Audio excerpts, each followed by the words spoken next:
This is the Al-Ma'idah Initiative, conversation without compromise. The Apology of Al-Kindi is from about 815 AD, and it's a Muslim and a Christian writing to each other, arguing about Islam and Christianity. And the letter starts with this thank you to the Caliph at the time, who's given this Christian guy freedom to express all of his thoughts, right? And included in this letter is this pretty thorough critique of the life of Muhammad. And so the fact that he's been given permission by the Caliph at the time to do this is actually kind of mind-blowing. Yeah. To say the least. Yeah. But I think what freedom of speech has historically been to do with is confidence. So if the ruler of a country feels confident in his power, he's not afraid of people, speaking their mind, right? Because he feels his throne is secure. So, and there's often some people who are able to speak freely, and other people who are not. Yep. So for example, in 850, right? The ruling school of Islam was a school called the Mu'tazilites, and the Mu'tazilites believed in combining Islam with wisdom from wherever they found it. So they were very open to doing that. But the traditionalist Muslims in their society were actually sometimes suppressed by the state because they kind of threaten their whole ideology, right? So I think that kind of ideology has no problem with a Christian or a Zoroastrian speaking, but a Muslim with a different opinion, there's going to be more hesitation there.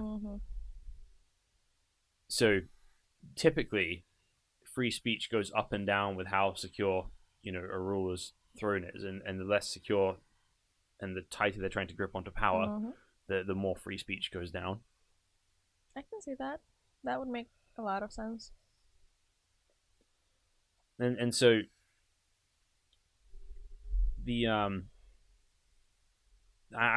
really the biggest thing that changes freedom of speech in the West is actually going to be the life of Jesus. And because I think separation of sort of church and state, right? Separation of religious authority and political authority is something we kind of take for granted.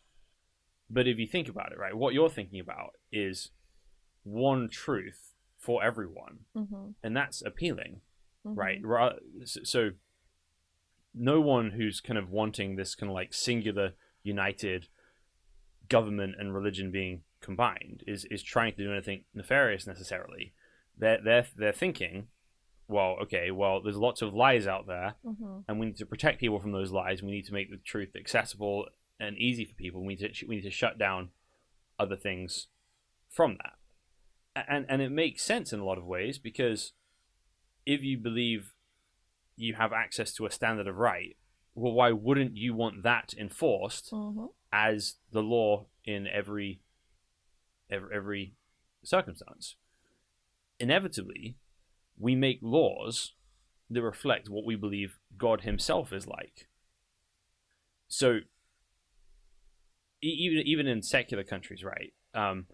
God, when I say God, I mean the sort of ruling idea, right? The God of a society is where all the laws come from, because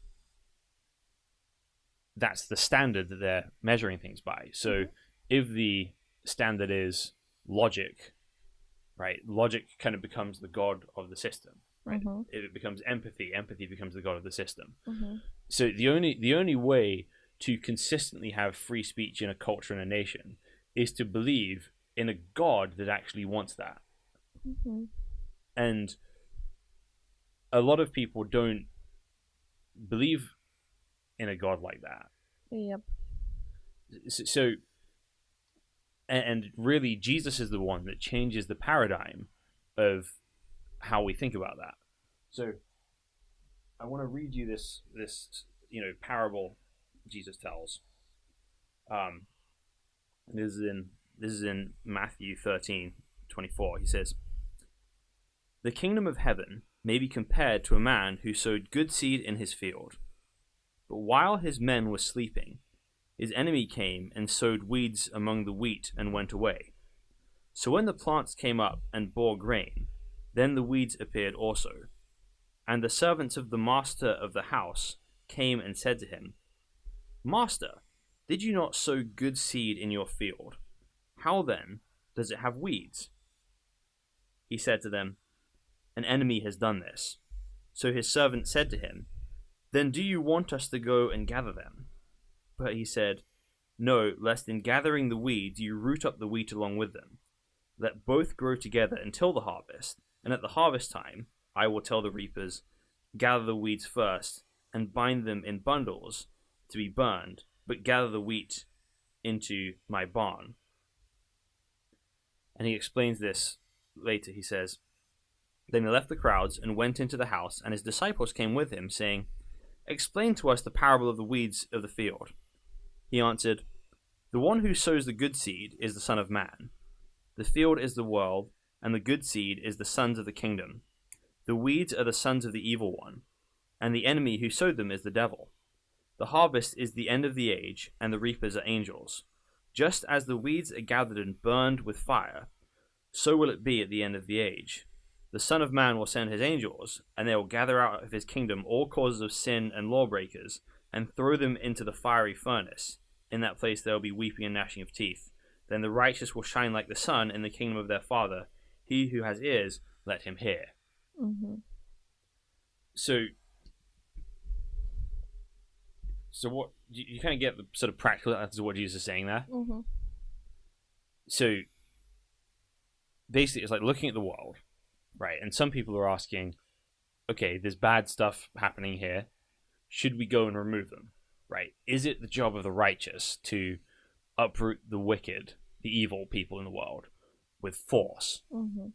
And the answer is no, because God is doing some work in the world, and he is going to deal with all of this eventually, right? But it's not our job now to use coercion to change people.